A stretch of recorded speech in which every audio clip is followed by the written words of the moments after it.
So hi అండి, అందరికీ నమస్తే. నేను మీ జబర్దస్త్ శాంతి కుమార్ మా ఫ్యామిలీతో. సో ఈరోజు ఇక్కడ అనీష్ అని మా మిత్రుడు, మంచి ఈవెంట్ ఆర్గనైజర్, అలాగే మంచి వెంటర్లోకి మిత్రుడు, ఆర్టిస్ట్, డబ్బింగ్ ఆర్టిస్ట్, ఒకటేంటి ఆల్ ఇన్ వన్. మా అనీష్ వాళ్ళ అబ్బాయి బర్త్డేకి ఈరోజు ఇక్కడికి రావడం జరిగింది.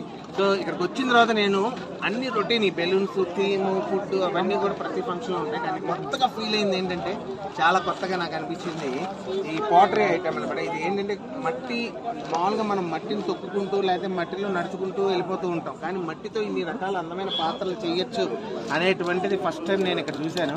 నేను బయట మామూలుగా మార్కెట్లో కొనేటప్పుడు ఇవన్నీ ఇంత చిన్న చిన్న ఈ పాత్రలు ఇంత డిజైన్లో ఎలా తయారు చేస్తారు వీటన్నిటిని అనేది చాలా ఆశ్చర్యపోయేవాడిని. అది ఇప్పుడు తెలియదు, నేను ఇంతవరకు యాక్చువల్గా చూడలేదు. సో ఫస్ట్ టైం లైవ్లో ఇక్కడ ఇన్ని రకాల పాత్రలు, ఇన్ని రకాల డిజైన్లు, నిజంగా చాలా హ్యాపీగా ఉంది. మా భానుచంద్ర గారు అద్దరు కొట్టేస్తున్నారు. సో మంచి, అది కూడా ఒక స్కిల్ అనమాట, అందరికీ కాదు.